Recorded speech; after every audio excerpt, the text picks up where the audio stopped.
Anita, welcome to this very exclusive corner of chaos. We're going to talk about real parents with real stories. So we asked listeners for their trickiest parenting moments. We had a survey. Lots of you completed it. Thank you very much. And Anita and I will step into those case studies today together.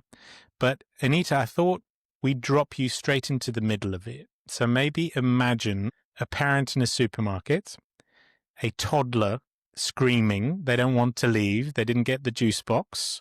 What's the very first thing a parent should do in that moment? I think in that moment, we've pretty much all been there, haven't we? In that moment, the first thing to do is take a very deep breath and see what you can do to calm that rising kind of physiological sense of panic or embarrassment or rage, whatever it is that you might be feeling, just to take a very big, deep breath and think to yourself, this is a toddler. I can do this. And from that moment onwards, whatever you choose to do, whether it's just picking them up and, abandoning your trolley and walking out, or whatever you choose to do, will feel a lot easier if you first of all take that big, deep breath and think, this is a toddler. It's okay. I can do it. Interesting. What do you think most of us typically do instead of that? A lot of us try very quickly to kind of change the situation or hide it in some way. So I think often our instinct, obviously, is embarrassment or that sense of being judged by the people around us, or just thinking, oh no, this is drawing attention to me. And lots of adults are deeply uncomfortable with being the center of attention. So I think for many of us, our instinct is to kind of rush in with our thoughts, our actions, our emotions to try and kind of change the situation. Mm. And that might be by, we all have different strategies that we use. It might be trying to bribe them, keep them quiet. It might be being fierce or cross with them, or, but I think we react rather than think stopping and responding, in a calmer place. Interesting. So I would typically try and figure out how can I control this behavior? How can I solve it? I straight away go there.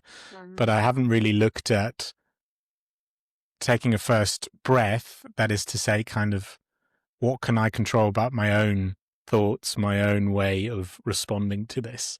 So I haven't done it in that way. And it's kind of paradoxical because a parent might straight away go to how can I control the child's behavior versus how do I control my own response to this and how do I react?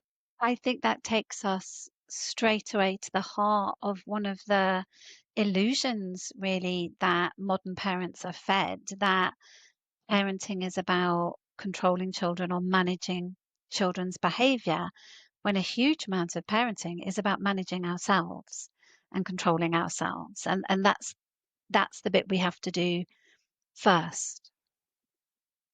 I think maybe we could keep that as a theme for this episode, kind of return back to it as a kind of an anchor. We skipped past the introduction. So, Anita, what mission are you on today and why is it relevant today?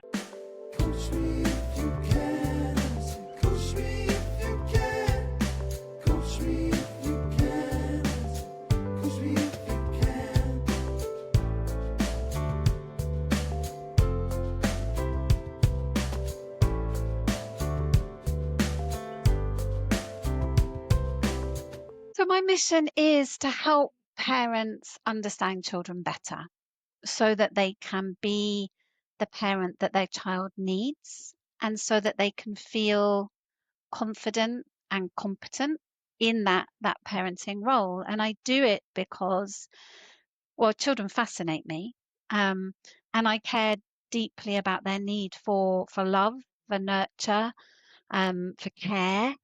But I also recognize how hard it is as adults sometimes to deliver on that love and nurture and care, no matter how simple that sounds. And often we're surprised by how hard it is to do it when it should be so easy somehow in theory. So in practice, that means I work with parents one-to-one and in groups.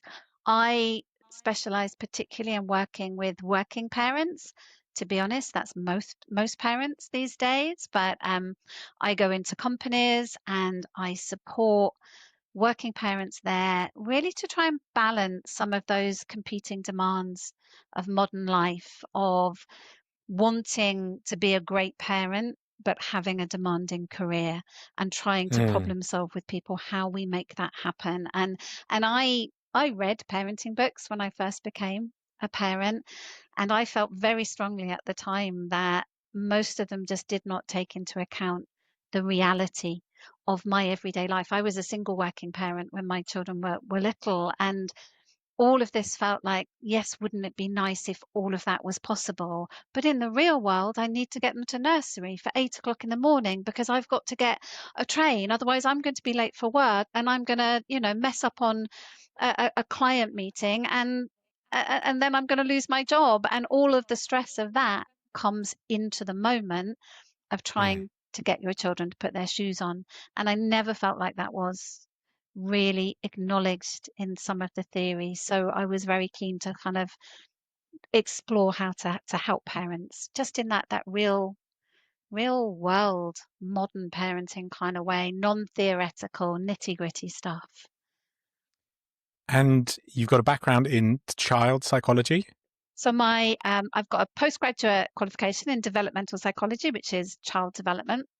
I have been working with parents for over 20 years, working in, the field of family support. So my own children now are all young adults, which gives me the privilege of being able to look back over that parenting journey and understand a bit of perspective, which I certainly didn't have while I was going through it, while still being close enough to it to have a lot of empathy with what parents are doing today. So yeah, I try and bring that academic background, the training that I've got in working with adults, in understanding children, in delivering parenting support, um, in a practical and helpful way.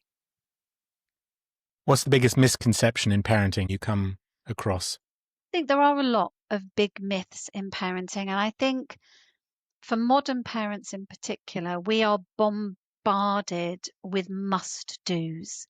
Your children must eat broccoli, they must play chess, they must learn a musical instrument and do at least one sport every week. They must clean their teeth, they must read every evening. And that sheer weight of Mm. performance metrics that we are trying to meet as modern parents, I think is the big misconception, because we think that's the point. We go into the evening spending more energy and time, of which we are chronically short already, but spending more of that precious resource on cajoling our children to eat their vegetables than into connecting with them. So we've got this illusion that what we do, everything we do is vital, and we've Mm. lost that bit of perspective that actually parenting is an act of relationship building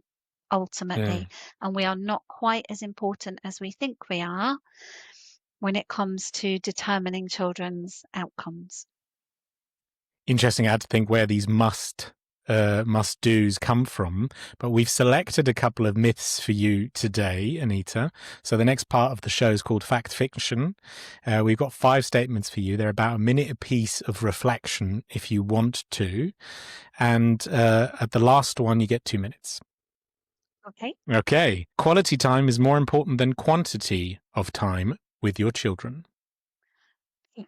I would definitely say that good parenting is not about doing more or giving more time. It's about having better moments, that we should Mm. focus more on the quality moments and a little bit less on the big grand days out where somebody ends up crying. So if there's a parent that has like 30 minutes of an evening after work to spend with their child, how do they best make use of that time? 30 minutes is quite hard to just devote and be connected and present with children. And I would say if you aimed to do 15 minutes of play, if it's a young child, but wholehearted play, put the timer on your phone. And for that 15 minutes, don't think about dinner or anything else or what's got to be done. just play wholeheartedly. If you did that, you'd probably do better than trying to do 30 minutes of great parenting. But be wholehearted in those moments. Mm. Consistency matters more than warmth in parenting. It's a tricky one because, of course, they both matter. Um, Mm. we know that consistency is really important in terms of children learn best through getting consistent responses. It helps their learning. However, we're only human beings, and not being consistent all of the time is okay, especially if we use the principle of rupture and repair, that when we do make a mistake, actually that repair process, that flexibility of relationships, that being able to make things better when they've gone wrong, that's okay. Whereas if you take warmth away, that's really a problem for children. Warmth Mm. is incredibly important. So I would say if I had to choose one or the other, warmth is the most important, but consistency is extremely helpful. Next, we parent based on what we needed as children, not what our children need now. I think, and this is controversial, this is a little bit of a modern fiction that's being sold to parents at the moment. There's always schools of parenting, and it's very fashionable at the moment to talk about parenting the child inside you. Mm. And there's lots of truth in this. And I totally agree that parenting the child in front of you is what we should be trying to do. But I think our influences on our parenting are complex. They're not just from our own personal needs, they're from other things. They're from people that we've admired, yes, from the way we were parented, but also we're grown-ups, we're learning. We're not just stuck in being children. So there might be some of that, but that's not all of what we're doing. Culturally, we absorb huge amounts about parenting from today, from the present day around us. So it's a little bit more complex than that. I think it's a factor. Don't believe any parenting school that tells you, this is the one most important thing, and that's that. Good. If you give in to a tantrum once, you've ruined your authority. I think that's a fiction. I think parenting is an act of judgment. It's an act of every day making 100 judgment calls about what at this moment is the best thing to do. And strategically, at one moment, you might, as a grown up, decide the best thing I can do right now at this moment is to deal with it in this way. I Mm. think what we need to be careful about is patterns, because children learn through those patterns. That predictability of what will happen when I do this really drives their learning. So that's more what you need to look for. Not if I once gave into a tantrum, that's it, I've blown it. It's like, actually, no, I make judgments based on a lot of different factors. And in general, I try to make judgments in this particular way. There's never one thing. Children aren't Mm. like clocks. It's like, we just turn that one screw the wrong way and that's it. The clock's not going to work. They're a lot more complex than that. But I can immediately feel some kind of pressure go off, because I think a lot of parents might have this kind of vision, or they're perfectionists and they think, oh, if I give them an inch, then they'll take a mile, that kind of thing, or now I've dug myself a hole kind of thing. But I can immediately, the way you're reasoning, kind of feel some pressure being taken off. Last one. The goal of parenting is to raise happy children. Fiction, definitely. I think the goal of parenting is to have a great relationship with the child in front of you. It's not about some future iteration of your child. Mm. It's not about producing a great child who does well in life, who succeeds in school, who is happy, and nobody's happy all the time. It's actually about, who is this child in front of me? How can I develop a good relationship with them? And how can I walk alongside them through their lives in a way that is supportive? And there are parents out there, particularly parents of older children, whose children are having challenges, who may not be happy, and those might be coming from a lot of different causes, whether they're neurodivergent, they have mental health challenges.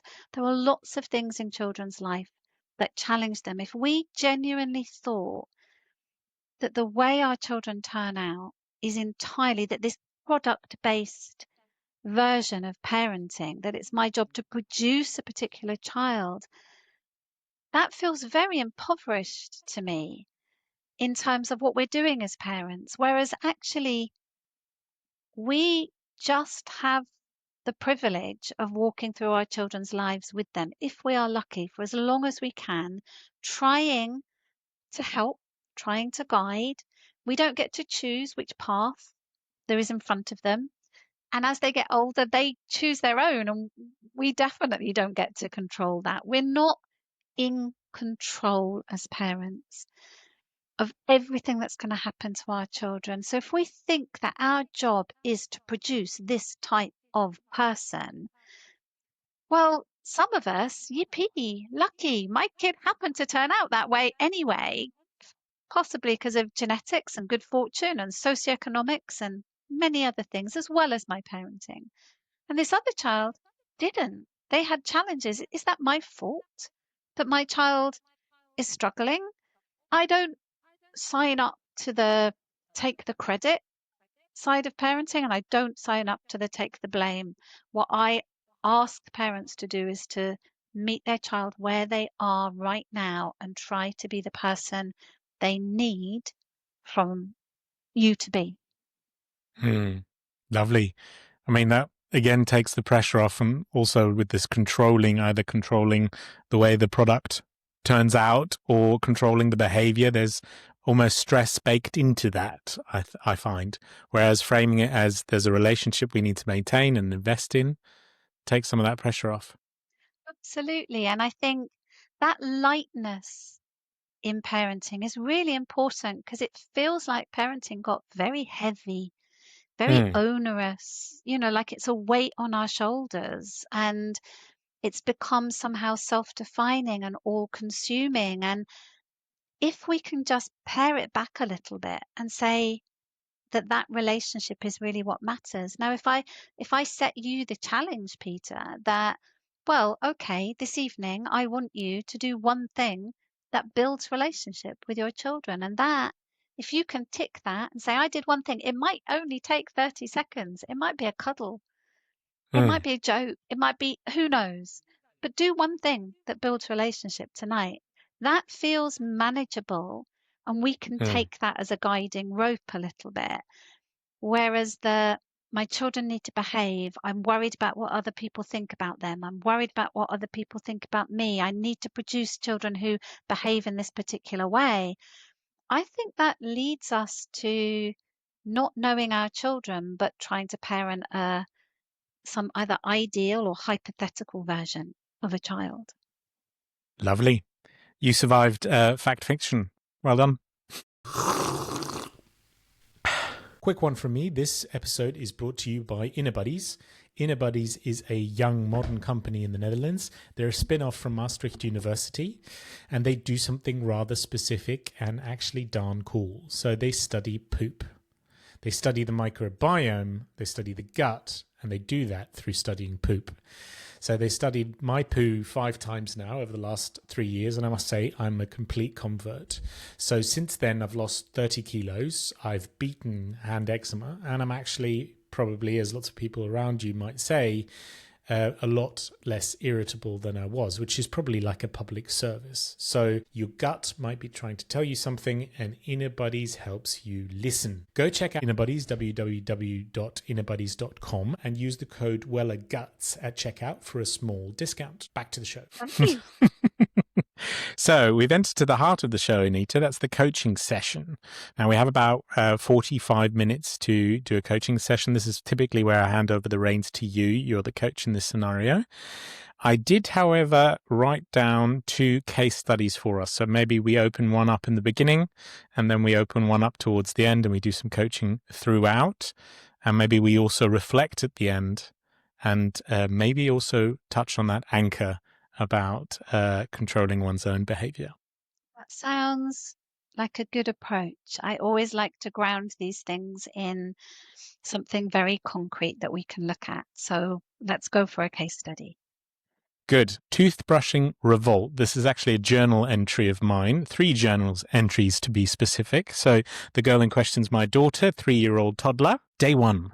Toothbrushing in the Weller household is now a full-scale military operation. My 3-year-old knows all the strategies. First, there's the go limp strategy, like a dead cockroach on the bathroom floor, completely boneless. You try and pick her up and she's just slithering around, somewhere in between a limp biscuit and rigor mortis. Then there's the mouth clamped shut strategy, lips sealed tighter than an airport security sealed bag. And finally, the screaming strategy, psychological warfare as I call it, at a high pitch that only dogs can hear. Meanwhile, I'm there with my little pep talk. The faster we brush, the more stories we can read.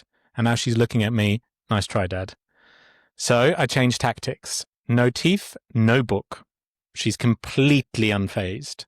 I'm throwing my entire parental arsenal at her, and she's just winning. Eventually, something new. I leave the bathroom in defeat, and I say, "When you're ready, we'll brush." I close the door. Instantly, silence. The door cracks open. She strolls out. "Daddy, I'm ready to brush my teeth now." Like it was her idea all along. She's 3-year-old and already a hostage negotiator. Day 2. Same rebellion. This time, the screaming lasts twice as long, and I'm there standing in the corridor holding a toothbrush and a tube of Peppa Pig toothpaste, wondering, what am I doing with my life? Are other dads watching football right now? I'm stood there like a dental butler.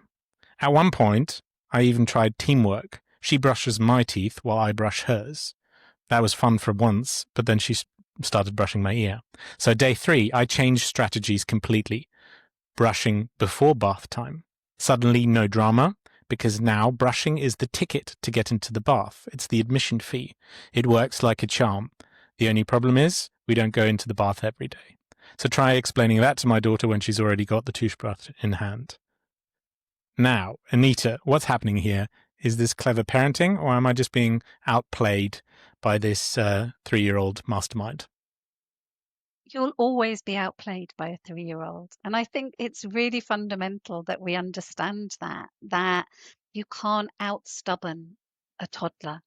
You can't make a 3-year-old do something they don't want to do. Or you can, but it's not nice because it's going to involve coercion. As you know, if she's got her mouth clamped shut, you can't open that mouth. There's nothing you can do about that. So the only thing you can do as a parent is to use that wonderful strategic part of our brain that we have that toddlers don't, to kind of outthink. And what I observed you doing in the course of those 3 days was using a bit of strategic thinking and reflecting on what worked. And I think you found 2 things that seemed to work there. You had one where you walked away, you downed tools and said, "I'm just not doing this." And the other one was you repositioned so that there was a reason to get through a motivation. Your daughter had a motivation. I called it leverage, yeah. I call it motivation. Excuse me. So you found, that's got to be good parenting. To me, good parenting is reflective. It's not about our child cleaning their teeth when we ask them to do it. It's not about our children being robots and responding in that way. But it is about us thinking and reflecting. What did you learn from the first day when you walked away? What did that make you think might be going on in this interaction? The first day I felt like everything I'm trying right now isn't working, and I was getting quite flustered, to say the least. And I thought, no, I've just got to radically change her kind of state, change my state. So calm as a cool cucumber, I just walked out, closed the door very calmly, no banging, and just stood there and beforehand said, we'll wait, and when you're ready, let me know. And it completely pulled the plug. She was reset almost. And I realized, okay, these little changes can have a big impact. Day 2, she had had a kind of a software update. She knew what I was going to do, so the screaming lasted a lot longer. But throughout this process, I also did notice kind of small wins can have a big impact. Like these little micro things I was doing were having a big impact. And now suddenly there's less electricity in the air when we do, even when it's not a bath day.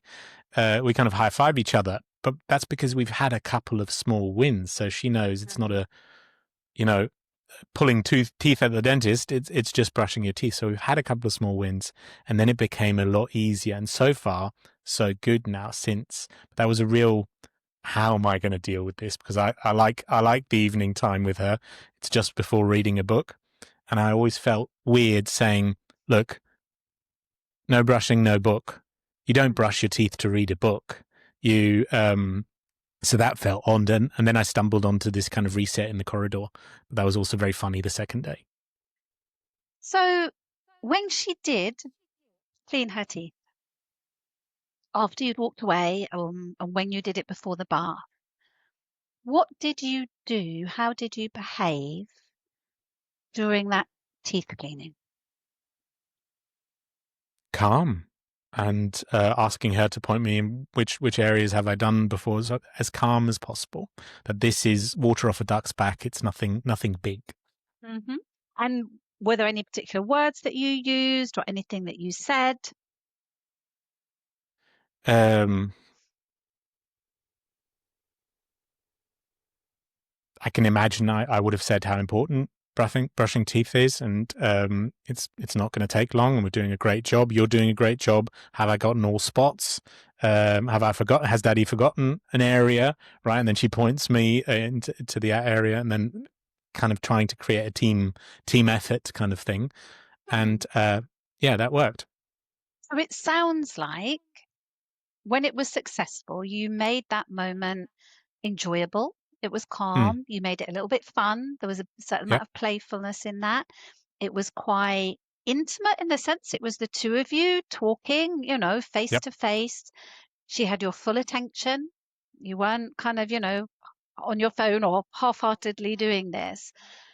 And I wonder if you reflect upon that experience, is there something in that experience that helps us understand maybe why she was doing the screaming and the shutting her mouth and the other strategies? I mean, coming back to the bit about controlling our own emotions, I was definitely in the beginning trying to control the situation, and she was just, everything was being booted back, and so I think that can be at play. And maybe as soon as I switched that to, okay, let me take myself out of the equation for a second, make sure I kind of calmly collect myself, maybe that had a big impact. Maybe it was one big mirror in the beginning, me getting frustrated, come on, this is and her getting frustrated, and that frustration was then outed Yeah. in, yeah, the dead cockroach. I definitely think, especially with 3-year-olds, control, power Mm, is mm. quite an important factor in parenting dynamics, and also crops up again, particularly with teenagers, but finding ways to give them power and give them choices can be quite successful. I wonder whether there is also something here about tension, Mm. because when children behave in ways that are motivated in some sense. And the big motivations for children are often play or attention.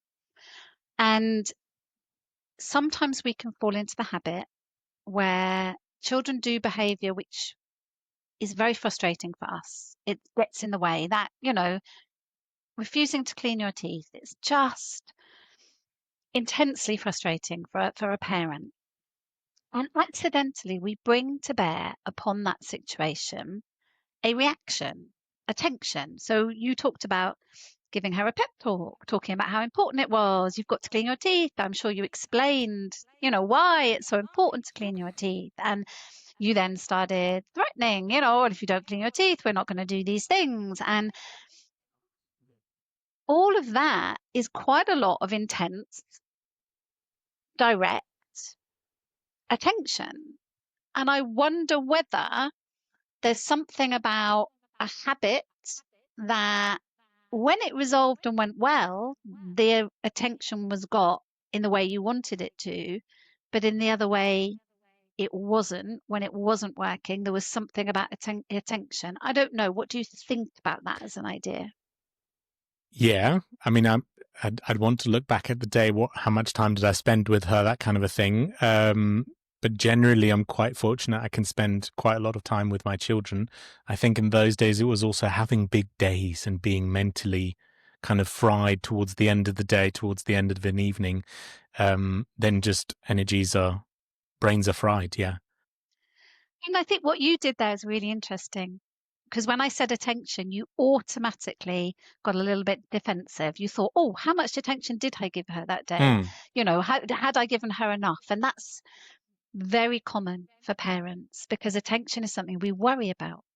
In mm, the context of our busy lives, do I give my children enough attention? We can feel like our attention is divided a lot. And really, what I'm asking you to look at is not the big picture of your day, of your evening. It's simply that moment, a tiny little dynamic in which your daughter's brain, being 3, learns through experience. And accidentally, one day, she doesn't want to clean her teeth. So she behaves in a difficult way. Maybe she does the lying on the floor and going limp. And you are like, oh my goodness, how am I going to respond to this? And you kind of jump into that situation and mm, bring a lot of parenting energy into that mm, situation. And not consciously, but because children are motivated to learn in certain ways, a 3-year-old's brain goes, oh, okay, I'm going to store that in my memory bank. So when I behave in that way, look, daddy basically jumps and does the things, and entertains me and, makes this into a big drama. I like big dramas because I'm 3. And, I like to be able to push people's buttons, to control the world, to get attention.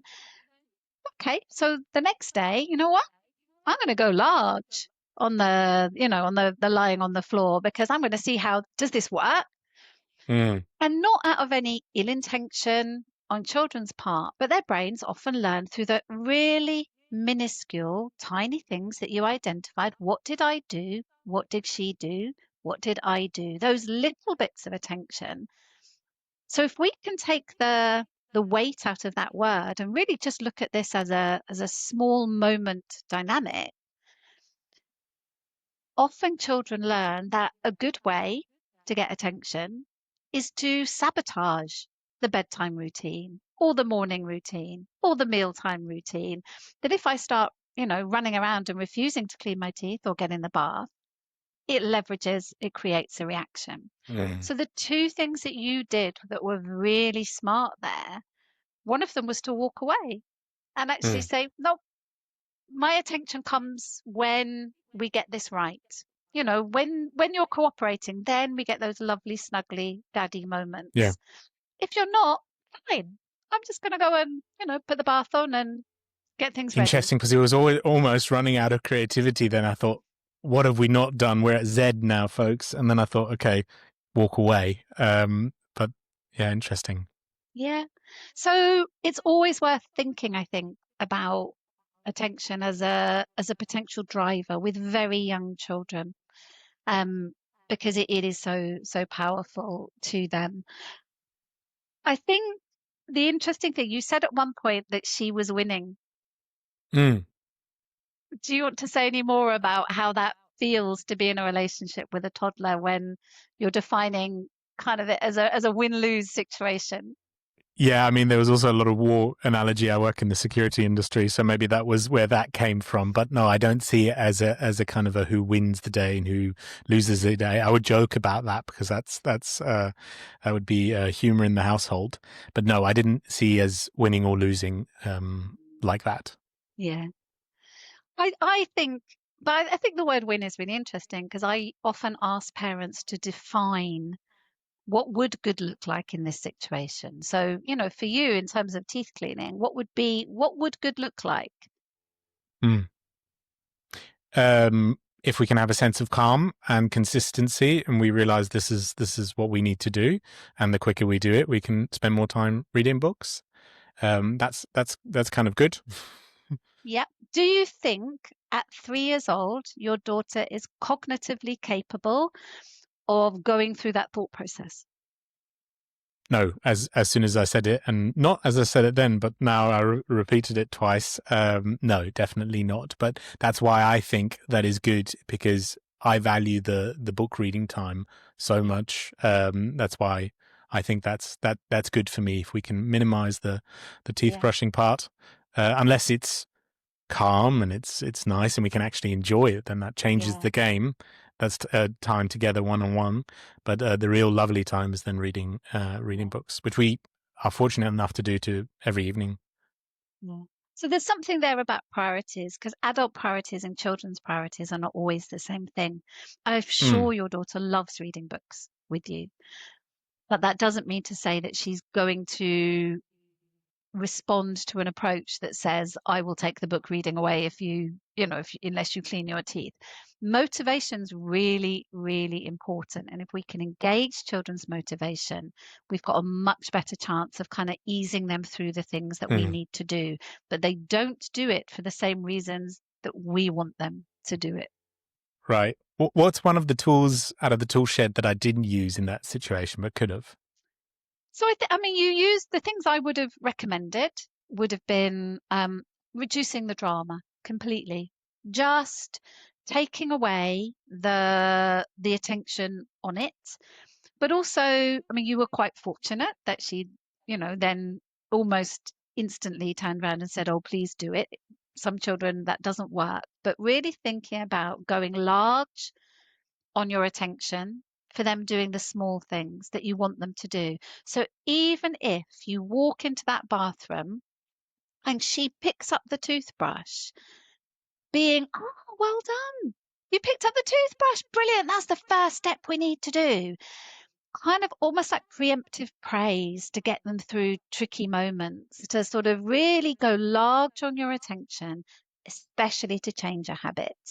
And it could be, right, what's the next thing we need to do? You could have used motivation around, rather than you will lose this thing, you could be, right, if you open your mouth, I will stand on one leg. If you let me put the toothbrush in your mouth, I will tell you a poo joke. Motivation is an that would go interesting down concept. so well. Thank you for that one. I might use that one. We stumbled on gargling afterwards. So now gargling after brushing our teeth and spitting it into the bathtub, because we don't have a step to the sink yet. So we spit it into the bathtub. The gargling melodies are going down very well. But the poop joke, that's the phase at the moment. I mean, the amount of time she brings up poop a day. So that'll go down well. Thanks for that one. Brilliant. Yeah. So really think about, how can I increase play and attention for doing the action, for getting through this part of the tricky routine? How can I reduce play and attention for the sabotaging actions? Yep. I love it. Thanks for dissecting that case study with me. So we have another one. It's called the Lentil Soup Standoff. Okay. So same suspect. No, same 3-year-old girl. Dinner in the Weller household. We made this wholesome, saintly lentil soup. Steaming, hearty, nutritious. On the table too, mozzarella, tomatoes, salad, even kombucha. We're basically like a trendy river cafe at this stage. My 3-year-old, she takes one look, pushes the soup away and announces, mozzarella only, lentils never. Once the mozzarella is finished, then, with the soup untouched and still steaming, she looks at me dead in the eye and says, "Can I have an ice cream?" Ice cream? At that point, I nearly threw myself into the lentil soup. So now the parental debate begins. Do we, 1, the bribe, eat your lentils and then we have ice cream, like a medieval kind of bargaining system? 2, the punishment, no soup, no ice cream, straight to bed. But that's kind of shooting yourself in the foot, because it's punishing yourself because you have a hungry child during bedtime. 3, the prison sentence, reheat the soup tomorrow, no mozzarella, no tomatoes, no distractions, basically soup solitary confinement. And then the capitulation, give up and accept that we're raising a mozzarella-tarian and start bulk ordering cheese. So what do we do? Do we accept that lentils have lost the war to mozzarella? So the question is, what would have been your ideal outcome here?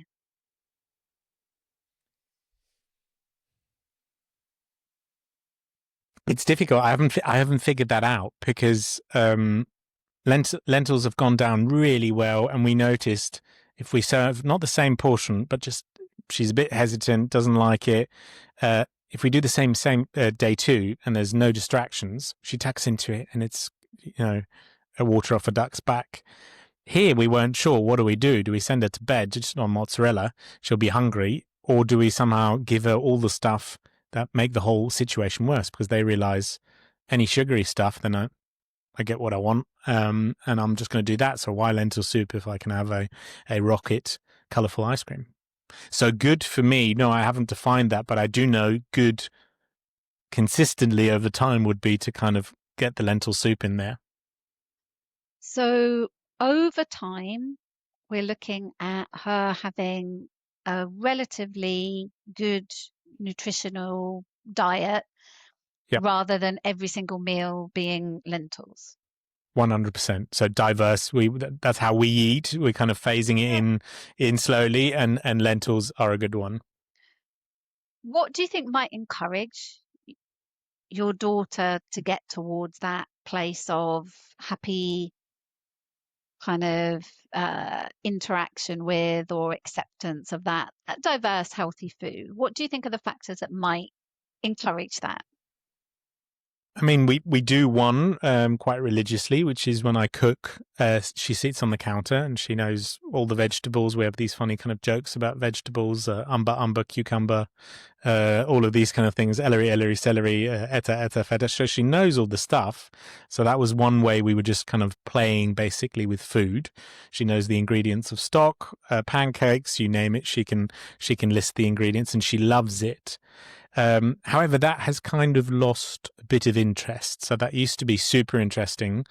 Now it's lost interest. Unless I put my toddler son, well, baby son, 1.5, on the kitchen counter, then suddenly, then it has their interest again. So maybe it's connected to that weaning off of the interest. But yeah, I mean, one could think of putting more fun ingredients in there, those kind of things, or having breadsticks to dip in it and those kind of things. But it really was the planet only existed of mozzarella, and that says she loves mozzarella. You can't blame her. No, I can't blame her. I love mozzarella too.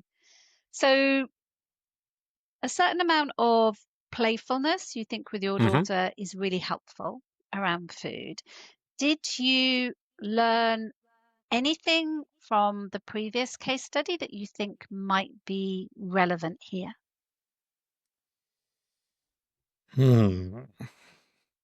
I'm going to think about that for a sec.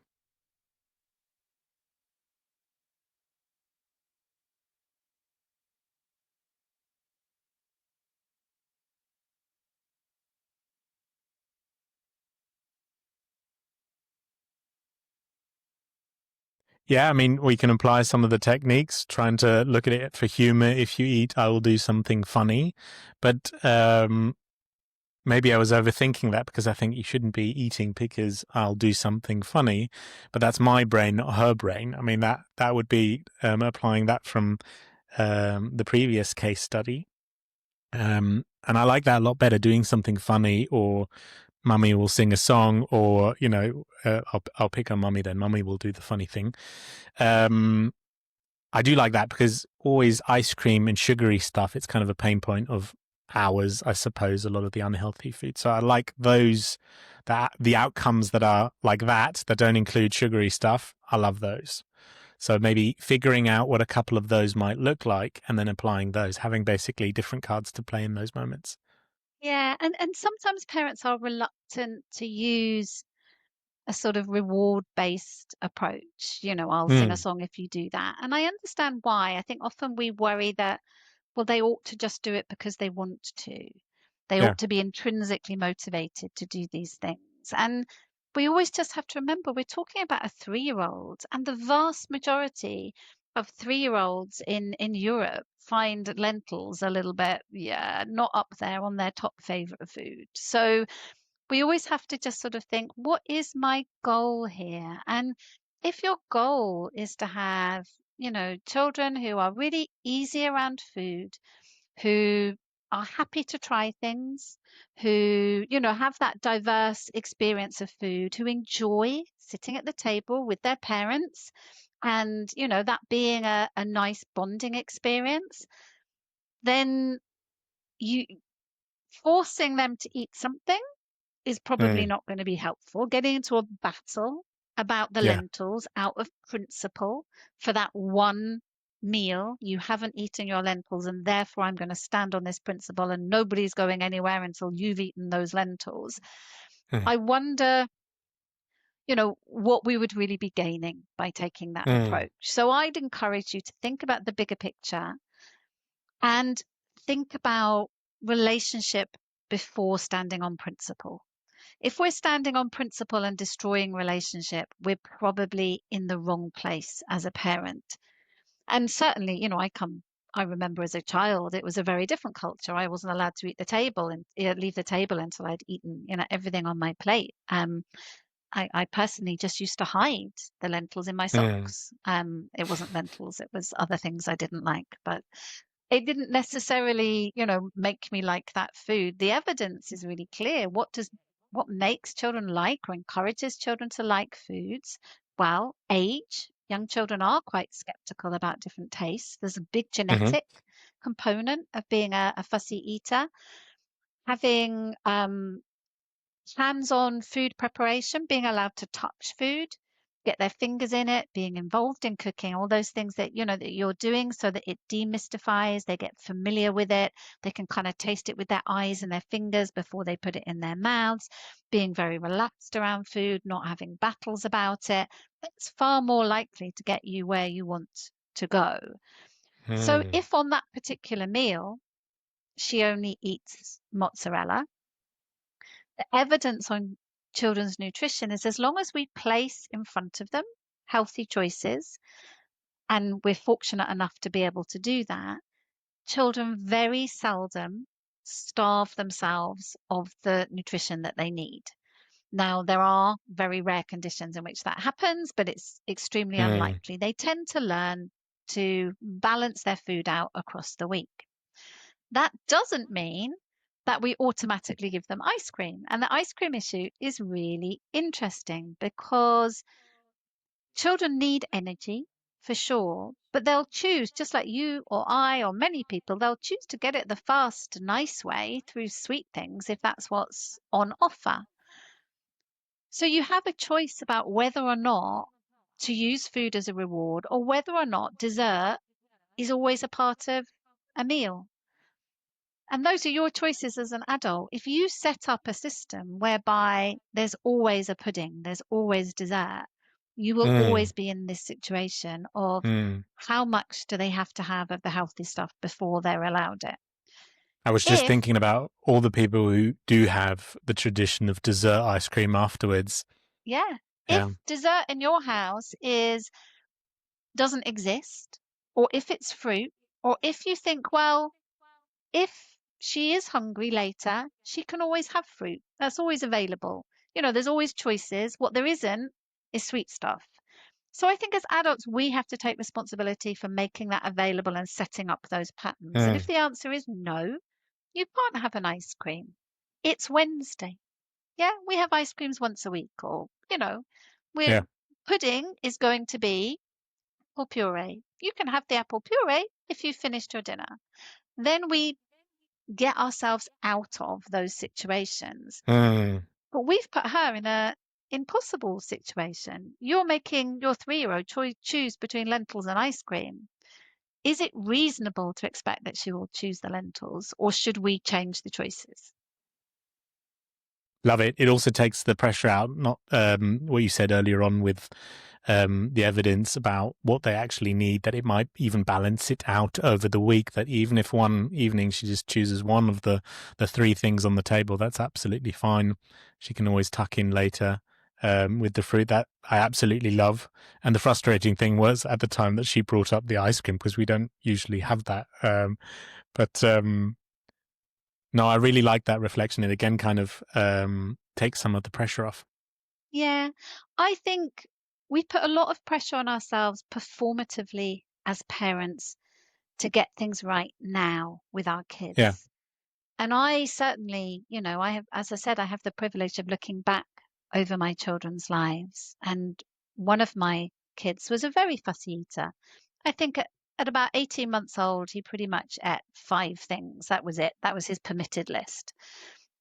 Trying, and we kept trying, and I made sure that he continually throughout his life watched me eating salad and vegetables and healthy food, and I kept representing them, occasionally sneaking them in. Once he was a teenager, it was kind of blending him smoothies and calling it a milkshake. There's a certain amount of subterfuge, a certain amount of modeling. Do you know when he became the eater I'd always wanted him to become was when he went off to university and met a girl who happened to be vegan. And that was it. He was the best eater in the world from then onwards. And sometimes we lay the foundations Mm. not by forcing children to do things, but by modeling them, by just not making things a big deal. And he turned around, he went, "Oh, I'm a grown up now. Actually, I'd like to impress this person. I'm going to try a bit more vegetables. Oh, wow, lentils are nice. You know, I was such an idiot. I should have eaten them when I was younger." It's not all about the now with kids. Mm. I think strategy is important. Yeah. And also reflecting back to that anchor, kind of controlling our own thoughts. I mean, sometimes you can feel electricity at the table, sometimes you can, but I think that all makes it worse. But I think now I'm more likely to kind of, okay, if this isn't and it's not so much pressure from outside or how we need to be at the dinner table. It's because my wife and I absolutely have a huge love for healthy food. And with me, I did a 180, lost 30 kilos in the last 3 years through food. And I think that's why there's a lot of stock there, which is also a different flavor of pressure I'm putting on, myself under. But I think the big takeaway for me there was children balance themselves out. It's okay to have a night at just mozzarella. If the fruit bowl's there, you can always have something. Oh, okay. Yeah. We'll And recycle. and also this idea that where we're working towards isn't necessarily where we'll get to when our children are 3. Mm, yeah, and it's our way of thinking versus kind of the way they reason. One often assumes. Um, Interesting. Do you have any now looking back at these two case studies? Any kind of takeaways, reflections I think, about the Weller both of them, household or parenting in the Weller household? Let's say. yeah, I find it interesting. Both of them involved something about control, something you can't force your children to do. You can't force them to eat. Can't force them to poop. You can't force them to brush their teeth. None of these things can you do. And when we go into battle on those things, we will lose. It will be a Mm, win-lose situation. What we need to look for as parents is what I saw you doing really clearly in the case studies was trying to look for the win-wins, but bearing in mind that our win is not going to be the same as our child's win. And that benchmarking, is it reasonable for me to expect them to think the way that I do at the mm, moment, or is it I have to really stop and see the world from their point of view a little bit more? And if we can check ourselves and take that moment and reflect. I genuinely believe that good parenting is not about getting anything right, certainly not first time. It's about reflecting on what mm, happens and then thinking about that. So the reflections that you've taken away, that you've come up with, and the reflecting that you were doing through those processes will carry you forward. Because I could sit here, Peter, and I could say, "Oh, you know what? This is how you get your child to clean their teeth. This is how you get them to eat lentils." How would that help you as a parent? Because tomorrow the case study will be something different. It won't mm, be lentils or teeth cleaning. Really, as parents, what we're trying to build up is a process of understanding those small dynamics, understanding our role in them, reflecting on what's happening, and thinking, what can I learn from that that I might take forward? And I think also reflecting with your partner together, because this can be funny. One can turn it in fun just before or as soon as one sits down on the couch, reflects over the day, kind of thing. Just think, okay, what tricks are we going to try tomorrow to continue? And no, I've learned a lot. So thank you very much. Oh, you're very welcome. I would say not all co-parents are good at reflecting together. Some do have a dynamic where one tends to veer towards criticism rather than joint reflection. So there might Ah, be people listening who are thinking, nope, that wouldn't work for me, and I can understand why they might be thinking that. okay, well, good that you explain that caveat, because with us, we'd giggle about it. We're kind of brainwashed into this one brain over the 15 years that we've been together. That's not to say, anyway, I understand that, but I like the reflecting, and I like how the pressure is taken off from it has to be this, and if it's not doing this, there's going to be a bad consequence. But we're not instilling the kind of value that we want. And here it's now more shifted towards, or reframed towards, a kind of a long term game focused on the relationship. Mm. Yeah, that I I am very happy for you to take that away. Okay, good. So we also want to share you with the neighborhood around here in Eindhoven in the Netherlands, and with colleagues and with unknown people. So I have 4 case studies. This is the Q&A section of the show, Anita.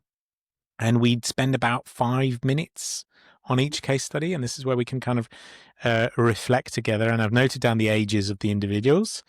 And let's start with the first one. Yep. The holiday meltdown. So in brackets, 6-year-old girl. Now, the parents. Finally, holiday time. We've been waiting for this for ages. Everyone's excited. The destination, France, the country of our dreams. Baguettes, red wine, medieval castles. Let's go. We're on holiday. The weather's nice. We want to go out together. Maybe the supermarket, and maybe then a castle. Something small. Something fun. But from the start, I don't want to go. I don't want to go. I don't want to go. She only wants to stay at the campsite. She only wants to go to the pool. But it's too cold to go to the pool all day, so we promise. One short trip, then the pool. She finally agrees. We finally arrive at the medieval castle, and the child, on loop, every 15 seconds, I want to go home. I want to go to the pool. I want to go home. We ask her nicely to stop. She refuses. We warn. No swimming later if she keeps it up. Still nothing. We try distraction. Look at the church, look at the castle, look at the walls. But nothing works. The whole trip dissolves into a battle of wills. Now, Anita, if you could step into that scene in France, how might parents look at this? I think there's lots to unpick there, but we'll try and focus. I think expectations are Mm. really important when it comes to spending time with children, particularly things like holidays. As adults, our version of a holiday is very different of a child's expectations. So because we work all the time, for us, this is a period of rest, recuperation, doing something different, maybe encountering a new culture, and treating ourselves in a different way. So we tend to frame holidays in that way. For children, they don't have that concept of a holiday. It's not in relief in their lives. Their lives Mm. are a continuous building of their brains through play. That it's all the same thing, but they're being asked to do it in a very different context. Now, many children find being out of routine really challenging. And I wonder whether that 6-year-old was hot. And I wonder whether she hadn't slept very well on the way there. I wonder whether the food was unfamiliar and she felt that lovely word, just discombobulated physically, mentally, emotionally by being on holiday. That whereas for Mm. adults, we see this as a lovely thing to be doing something different. For some children, difference is really destabilizing. So that would be one thing that might be going on there, I would have thought. And that sense of unfamiliar. How we as adults reconcile that, I think different families take different approaches, and there are different solutions to this. You could either say, right, I want my holiday. I deserve my holiday. I work really hard. I'm not going to get it if I go with the kids. So I'm going to do 4 days with friends, have a holiday, do my recuperation, whether it's as a couple or whatever. That's a perfectly valid way to meet your needs in terms of holidays. Or you could say, okay, when it comes to a holiday, we're going to build it around making the kids comfortable so that they can enjoy it, so that we can relax. So there's going to be familiarity. There's going to be the pool. There's going to be places they can be. Yeah. Sitting by the pool with lots of kids kind of jumping in it might not be as restful as the pool I'd like to be next to, but I'll be able to sit there and relax and, try and read a book and take it in turns in childcare. So we either build our holiday differently, have our holiday differently, change our expectations and adapt them, and think about the needs of children in this moment, because that 6-year-old girl is not doing that deliberately. She's just not comfortable, not Mm. happy. She doesn't want to be in a castle. Castles are dull. If you're often castles, you're not allowed to touch things and climb on things and run around and do the things that as a 6-year-old you desperately want to do. And we sell them the idea of a holiday, of being amazing. We're going to go on holiday. It's going to be fantastic. And then they get there and it's like, but the pool is cold and you're making me kind of do things I don't want to do. So, yeah, a bit of negotiation that says, okay, if we're doing a joint holiday, let's do one thing that the grown-ups like and one thing that the children like. Maybe more than one thing that the children like. And maybe we are going to use holiday clubs or a babysitting service so that we can go out in the evening. Really Mm. thinking about who needs what from a holiday Mm. and how do we design it and build it around that. And if you've got yourself into that situation, a big dosing of sense of humor and maybe Mm. cutting your losses and thinking, okay, let's go back to the pool. This is not a lot of fun. And let's rethink, regroup, and plan tomorrow differently. Yeah. Lovely. I straight away thought, how would I have solved it now? Not knowing the child in question that well. But yeah, I straight away then thought, okay, humor, what game can we play by the castle? What kind of thing can we do? But when I heard you talk, I also thought, yeah, I also recognize bits of that child doesn't feel comfortable in that new surrounding. And when you said routine, I know about my routine, and I know about where I like to go and what I like to do and don't like to do. And so that it really resonated that the kid probably just feels, yeah, as you said, it discombobulated. Yeah.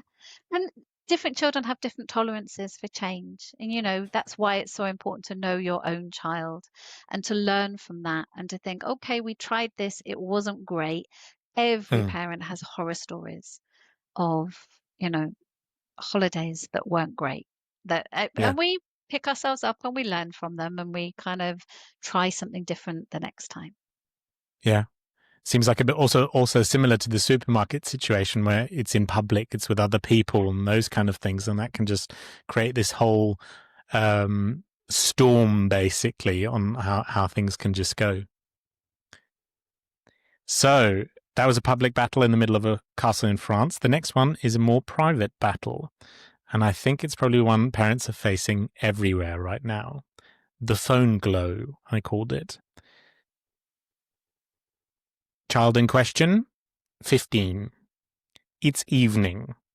The living room. My child sits, curled up, face lit only by the glow of her phone. She's not just scrolling, she's living in that screen. Her friends are there, TikTok's there, the whole world is there, and I can already feel it. The moment I'm going to ask her to put down the phone, the mood in the house is going to shift dramatically. Screens are the hardest fight in our household.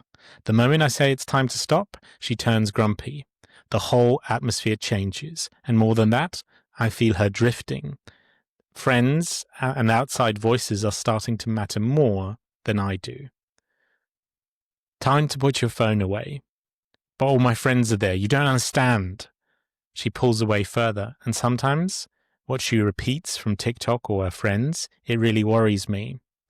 It's about relationships, religion, values that we hold dear in the household, and it feels like I'm losing ground. That's the case study. So I have written an entire book on this, so it's going to be quite hard in 5 minutes to I thought it was a big unpick. one for 5 minutes, but Yeah, very relevant. it is incredibly and I so many parents are struggling with the phone issue.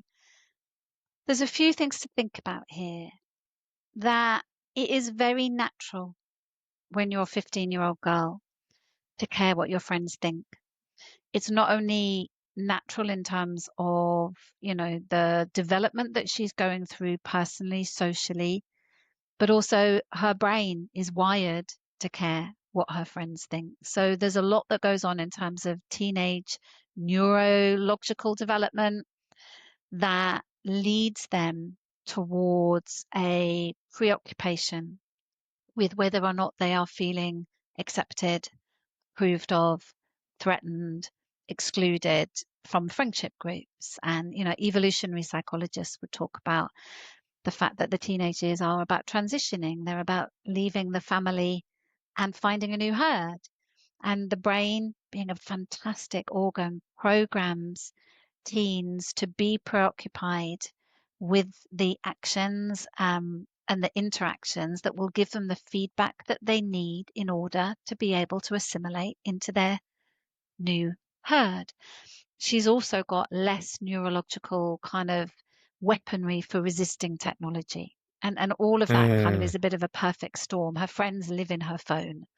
And it's hard for her. I find monitoring and regulating phone use difficult. So it's even harder when you're 15. mm, So as a parent, we have to tread this really tricky path of not alienating. So prioritizing relationship. And by not alienating, I don't mean that our child's going to like us. Of course, 15-year-old girls are going to spend a lot of time not liking their parents and being very angry with everything we do. But fundamentally, sending out signals of positive regard for them and mm, not kind of jumping into battle at every moment with them. And when it comes to phones, if you're firefighting by you being the person that's constantly having to say, right, this is, you need to put down your phone or you need to turn off that console, you're going to get into fights again and again and again. And it's going to be quite corrosive for the relationship, mm, and that you're going to feel like the enemy. So, what we really want is collaboration with teens. We want to treat them as the young adults they want to be, parenting forwards, not backwards. So, mm, treating them with respect and collaboration that says, I get it. I get it. Your friends live in your phone. Your friends really matter to you. You're 15. That is perfectly normal.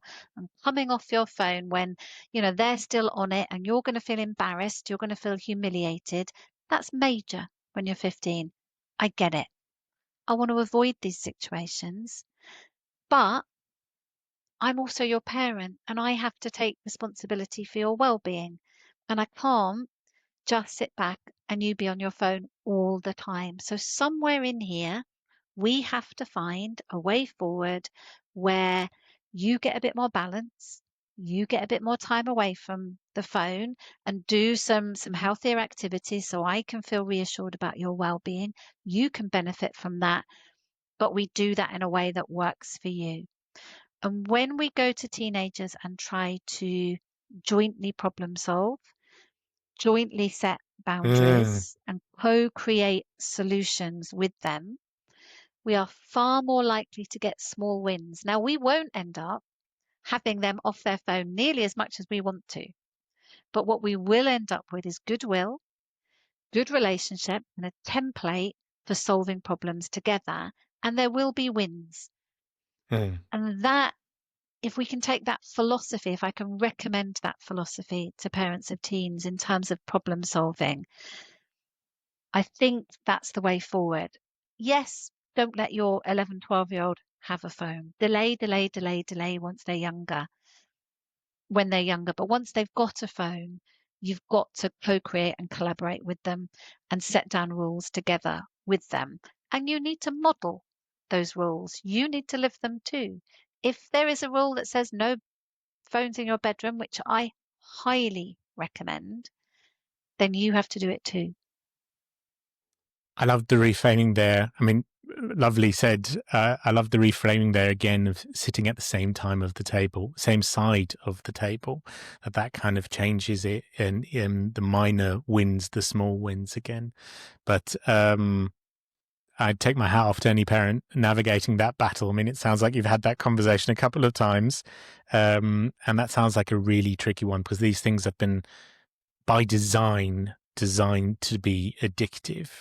And so I really like the reframing, sitting at the same side of the table, and it's not going to be perfect. The phone isn't going to be magically put down and suddenly they realize, oh yeah, 8 hours is a lot, you know.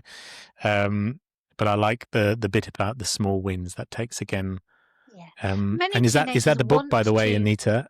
yep, How to Get Your Teenager Out of the Room. I'm just reading that from your background. Is out that of the the book? bedroom. Yeah. Out of the bedroom. And many teenagers do want to regulate their phone use, but we're going to, if we can ask them, how can I help you do that? Rather than trying to impose the way we want them to do it, that's part of the power transition. And we talked about control Mm, and power with 3-year-olds. And when it comes to, 13, 14, 15-year-olds, we're handing over power to them. And if we don't, they will just fight us for it. So we kind of need to think about how can I empower them in this situation, not how can I hit the box of feeling like a good parent because I've got them off their phone. yeah. And also to check your own screen time and to see, are you modeling that behavior? I like that as well. So that was the digital world, Anita. So there are battles in the kitchen, just like in the Weller household, every single evening. Case study number 3, mealtime chaos. Now 2 siblings, 1.5 and 6. So it's dinner time. My son refuses his vegetables. He pushes his plate away, gets off the chair, starts screaming. My daughter copies him. Now both children are out of their seats. The table descends into chaos. In desperation, we turn on the television. It works. I get his attention. He can eat a little because he's distracted. Now, how can parents reset meal times when it kind of spirals like this? I mean, we touched on it earlier about Mm. how difficult it might be if something like this becomes a habit. But how would you, if you walked onto the scene of that family household, what would you say? Well, the first thing I'm going to do is ask you actually, from the previous conversation we had, are there any things that you instantly think of that might be useful if you were in that situation? So, 1.5. It's incredibly tricky. My son's 1.5 too. I straight away think about expectations. What's your expectation of how a diet of 1.5-year-old should look like? Probably if you pool that via a survey with a lot of parents, there aren't a lot of vegetables being ticked all the time. So there's that, aligning your expectations. TV is a tricky one, just like the ice cream. As soon as that kind of, thinking of the previous case study, once is probably fine. But if it becomes a habit, then you probably have to, reset, reprogram that, and kind of change the narrative there, and maybe also include the 6-year-old, if possible, into the situation and the reasoning of this. I think expectations, definitely, Yep. and expectations about what behavior is reasonable Mm. for, especially for a 1.5-year-old around the table, and thinking, well, where are we trying to get to? We're trying to get to a point where they sit at the table We have nice conversations. They don't get up and run around. So, what's going to motivate them to do that? Now, TV is one of the things, just locking them into a screen. The disadvantage of TV is it takes away or of screens of any type, they take away the other benefits that you get from eating together. So there's so much research on the value of sitting down, eating together. We're not even 100% sure exactly what the elements are of that are so valuable, but certainly communication, conversation, really important. And Mm, it takes away the opportunity to have those. It's not mm, just about physically co-locating at a table. So it's not ideal, and it's probably not going to help get to where we want if what we want is for them to sit down and us, to do so willingly and have conversations. So I'd be I thinking about this because there's such a big age gap, also which would motivate them differently.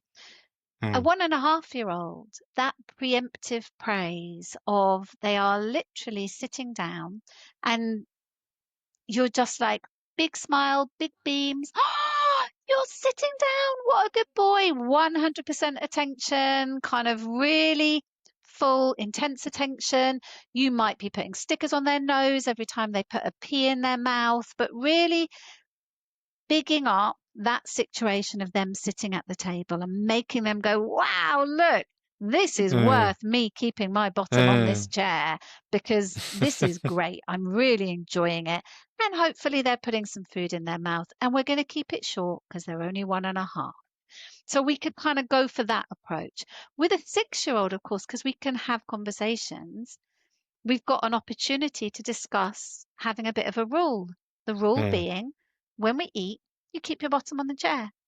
Yeah, mm, you keep your bottom on your chair. That's what we do. And if you keep your bottom on the chair, you get lots of attention because we're all going to talk, we're going to laugh, we're going to, do these things. But if you don't, there's no drama, but we are just going to pick you up and bring you back again.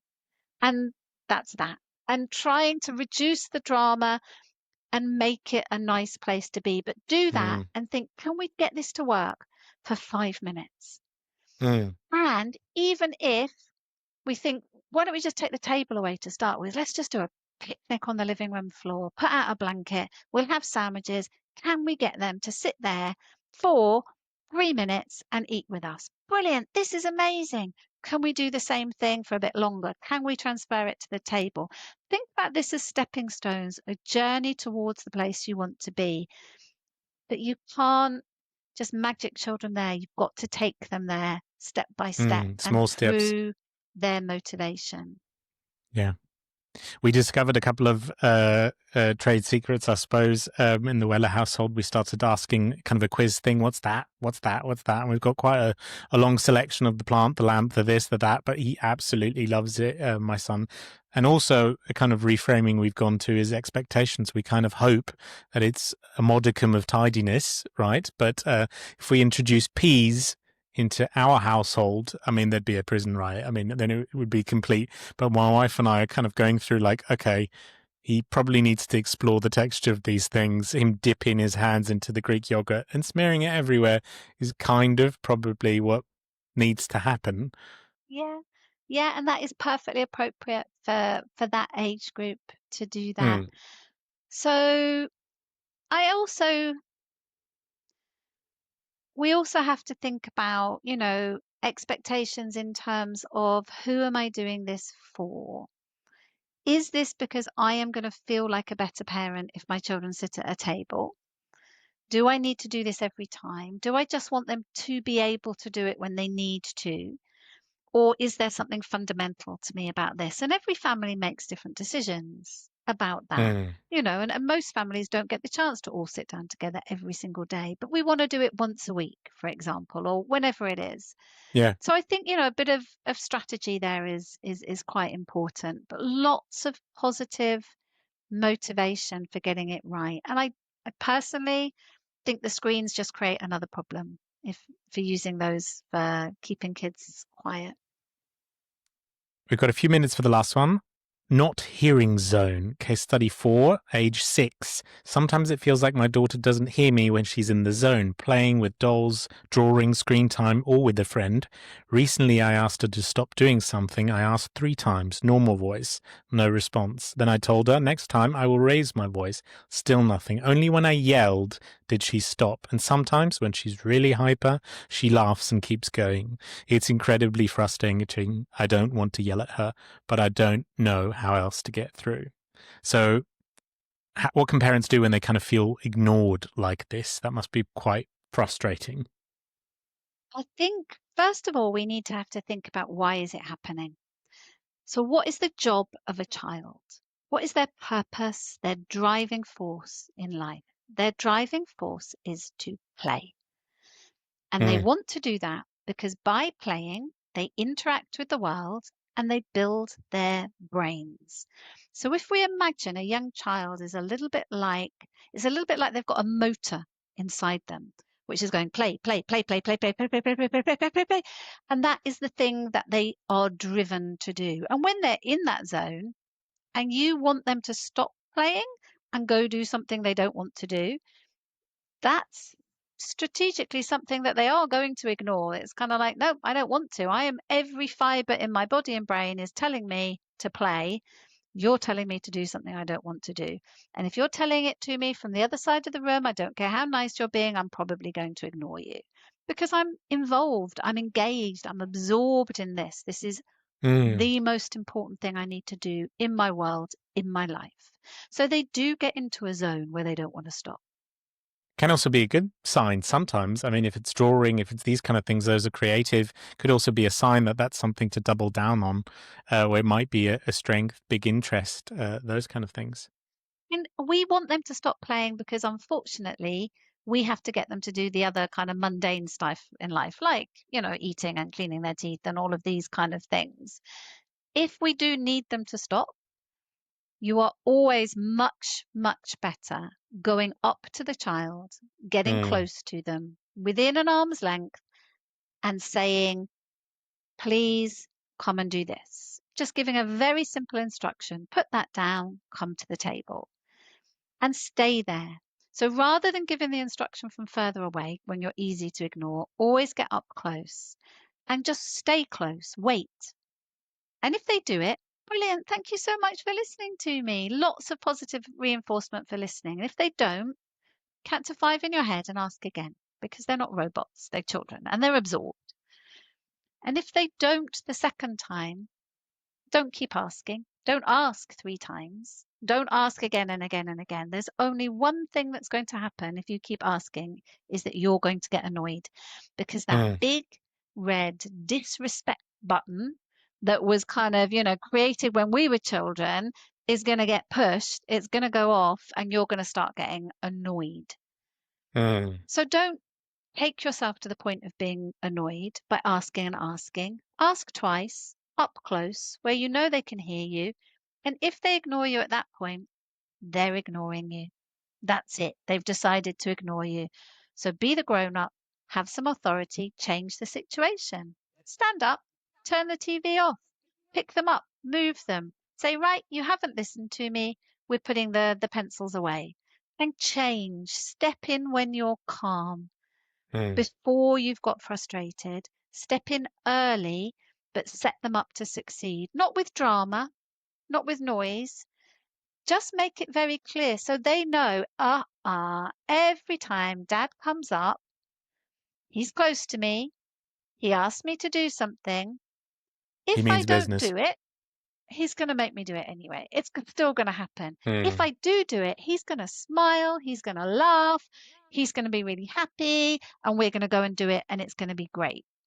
So just stack the odds a little bit in that choice by repetition, by just doing that again and again and again.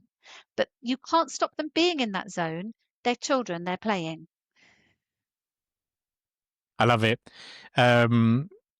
I mean, it must be really refreshing for parents to hear an expert leaning in on these case studies. So it's been a real pleasure dissecting some of them for you. We're nearing the close of the show, Anita.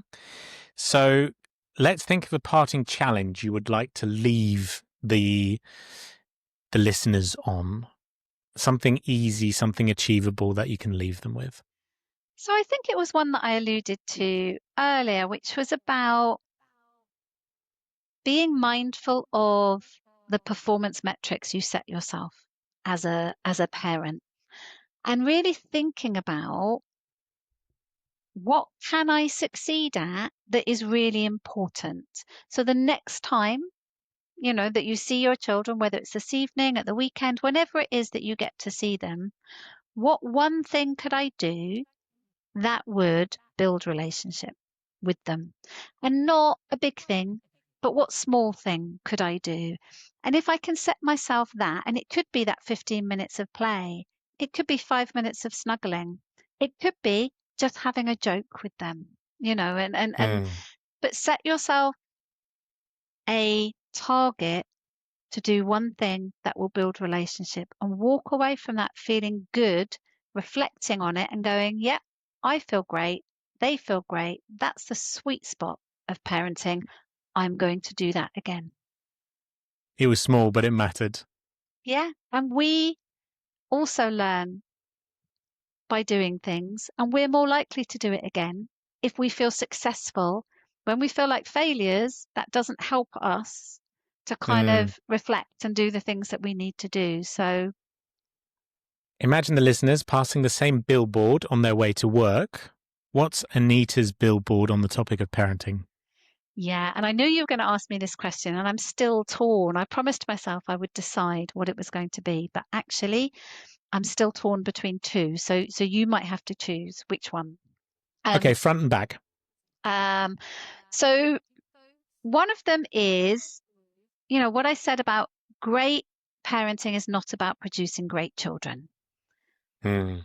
and that's it. And if you want, we could have a little bit of subtext because, I like a bit of nuance, which is, it's about having a great relationship with a child in front of you or something like that. But it's something about great parenting is not about producing great children. My other alternative is great parenting is not about giving more time.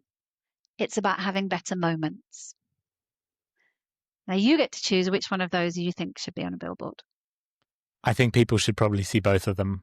And I like them a lot. So I'd choose for a front and back parenting on the way to work, just a primer, and on the way back of work. I love the good parenting is not producing these kind of perfect product children. It's the relationship. I really love that reframing because it takes so much pressure out. They have to be these perfect picture book children. No, we have to have a really good and meaningful relationship where we both grow through. So, Anita, it's been an absolute pleasure having you on the show. Thank you so much. Oh, thank you so much for having me. I can't believe the time just flew by. It flew by. If this podcast has made you laugh, think, or question your entire life plan while loading up the dishwasher or doing a diaper, do me a favor, please subscribe. Hit that follow button. It's free and it helps me more than you know.